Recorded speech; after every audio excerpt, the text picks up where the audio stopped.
राधे राधे मेरे प्यारे भाइयों बहनों माताओं व बंधुओं। आज षटतिला एकादशी के दिन मैं आपको श्रवण करवाने जा रही हूँ षटतिला एकादशी व्रत कथा, पूरण पूजा विधि और षटतिला एकादशी का महत्व क्या है।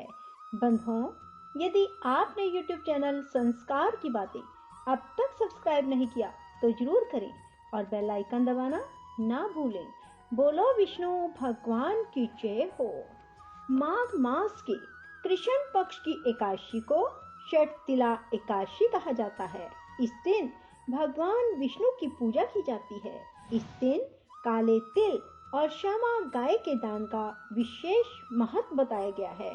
शरीर पर तिल के तेल की मालिश, तिल जल से स्नान, तिल जलपान, तिलों के पकवान की इस दिन विशेष महत्ता बताई गई है।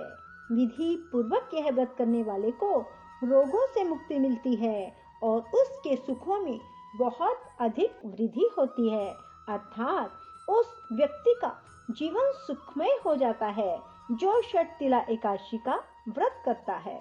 एक समय दालभ्य ऋषि ने महर्षि पुलस्त्य से पूछा, हे महाराज, मृत्युलोक में मनुष्य ब्रह्म हत्या आदि अनेक महापाप करते हैं, पराय धन की चोरी और दूसरे की उन्नति को देखकर ईर्ष्या करते हैं तथा अनेक प्रकार के व्यसनों में फंसे रहते हैं, फिर भी उन्हें नरक प्राप्त नहीं होता। इसका क्या कारण है? ना जाने वे कौन सा दान अथवा पुण्य करते हैं जिससे उनके पाप नष्ट हो जाते हैं। यह सब कृपा पूर्वक हमें बतलाइए। पुलस्त्य मुनि कहने लगे, हे राजन, आपने अत्यंत सुंदर प्रश्न पूछा है। इससे संसार के जीवों का कल्याण होगा। ब्रह्मा, विष्णु, रुद्र, इंद्र आदि भी इस गुप्त भेद को नहीं जानते, परंतु संसार के भले के लिए मैं आपको सुनाता हूँ। माघ मास के लगते ही स्नान आदि से शुद्ध हो, इंद्रियों को वश में करके काम, क्रोध, लोभ, मोह, अहंकार, ईर्ष्या, अभिमान आदि त्याग कर भगवान का स्मरण करना चाहिए। पुष्य नक्षत्र में गोबर, कपास, तिल मिलाकर उसके कंडे बनाने चाहिए। उन उपलों से 108 बार हवन करना चाहिए। उस दिन मूल नक्षत्र हो, साथ ही एकादशी तिथि भी हो तो और भी श्रेष्ठ है। स्नान आदि नित्य क्रिया से निवृत्त होकर देव आदि देव श्री भगवान विष्णु का पूजन और एकादशी का व्रत करें। रात्रि को जागरण अवश्य करें। उसके दूसरे दिन धूप, दीप, नैवेद्य आदि से भगवान का पूजन करके खिचड़ी का भोग लगावें। भगवान विष्णु का पूजन करके पेठा, नारियल, सीताफल, सुपारी सहित अधरे देते हुए विनय करें, हे भगवान, आप दीनों को शरण देने वाले, इस संसार सागर में फंसे प्राणियों का उद्धार करने वाले हैं। हे पुंडरीकाक्ष, आप लक्ष्मी सहित इस तुच्छ अधरे को स्वीकार करें। इसके पश्चात जल से भरा हुआ घड़ा ब्राह्मण को दान करें।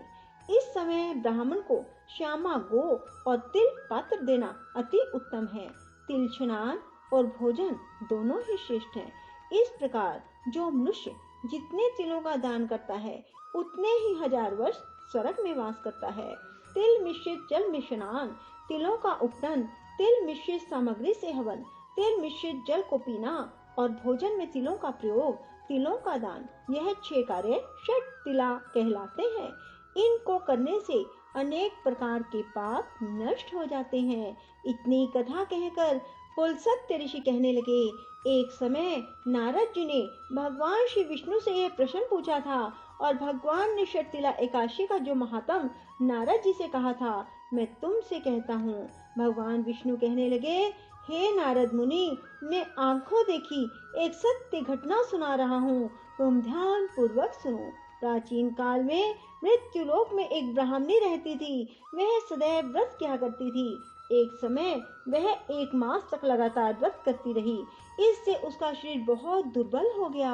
यद्यपि वह अत्यंत बुद्धिमान थी, फिर भी उसने कभी देवताओं के निमित्त धन तथा अन्न का दान नहीं किया।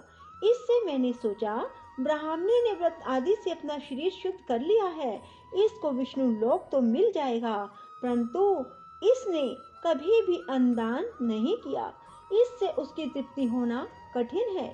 ऐसा सोचकर मैं एक भिखारी बनकर मृत्युलोक में उस ब्राह्मणी के पास गया और उससे भिक्षा मांगी। वह बोली, हे महाराज, आप यहाँ किस लिए आए हैं? मैंने कहा, हे ब्राह्मणी, मुझे भिक्षा चाहिए। इस पर उसने एक मिट्टी का ढेला मेरे भिक्षा पात्र में डाल दिया। मैं उसे लेकर स्वर्ग लौट आया। कुछ समय बीतने पर वह ब्राह्मणी शरीर त्याग कर स्वर्ग में आई।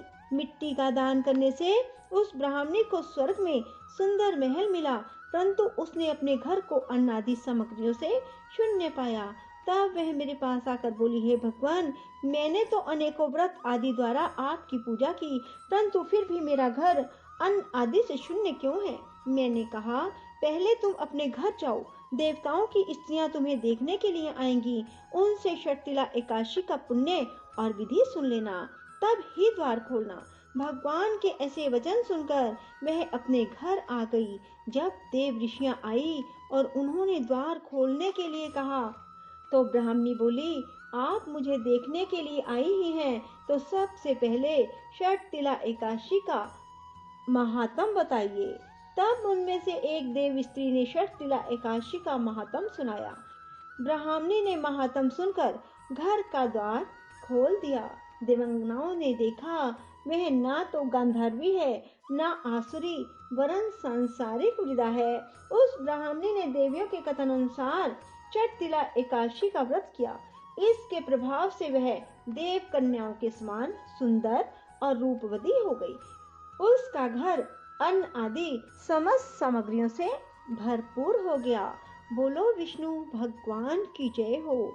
अर्थात षटतिला एकादशी के दिन दान अवश्य करें और 6 प्रकार से तिलों का प्रयोग अवश्य करें। बंधुओं, षटतिला एकादशी के दिन प्रातःकाल जल्दी उठें, स्नान आदि से निवृत्त होकर भगवान विष्णु का षोडशोपचार पूजा करें और भगवान विष्णु के समक्ष खड़े होकर हाथ में जल लेकर संकल्प लें कि हे भगवान विष्णु, आज मैं आपके निमित्त षटतिला एकादशी का व्रत कर रहा हूँ या कर रही हूँ।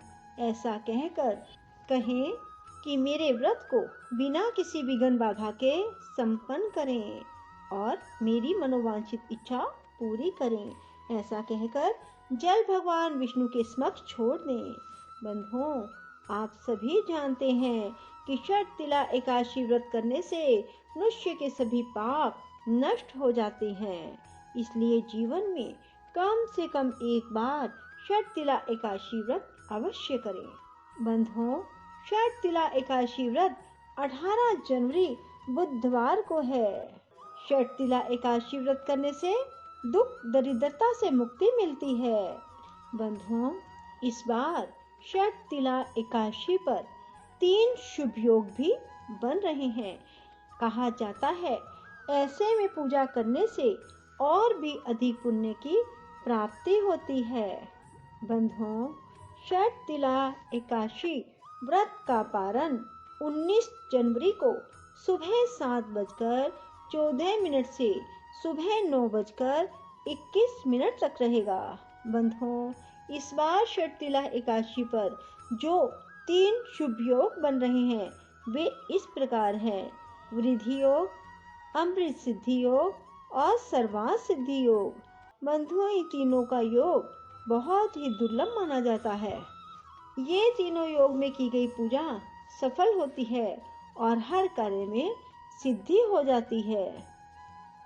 बंधुओं, सर्वार्थ सिद्धि योग सुबह 7:17 तक रहेगा और अमृत सिद्धि योग सुबह 7:17 से 5:23 तक रहेगा और वृद्धि योग 18 जनवरी को सुबह 5:59 से 19 जनवरी को सुबह 2:47 तक रहेगा। बंधुओं, षटतिला एकादशी के दिन तिल और गुड़ के बने हुए 11 लड्डू ब्राह्मण को दान करने से पितरों का आशीर्वाद प्राप्त होता है। षटतिला एकादशी के दिन माँ तुलसी को जल में तिल डालकर अवश्य चढ़ाएं। फिर उसी जल में तुलसी पत्ता डालकर घर में वापस आ जाएं और उस जल को घर के सभी कोनों में छिड़के। ऐसा करने से घर पर बुरी शक्तियां हावी नहीं होती और परिवार खुशहाल बन जाता है।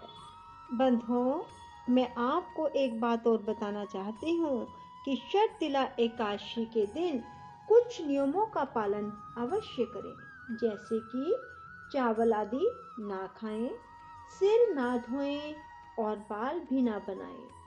बाल बनाने से जितने बाल झड़ते हैं, समझिए उतने जन्मों के पापों का आपका अंत हो जाता है। शर्तिला एकादशी के दिन किसी की निंदा ना करें, नाखून ना काटें।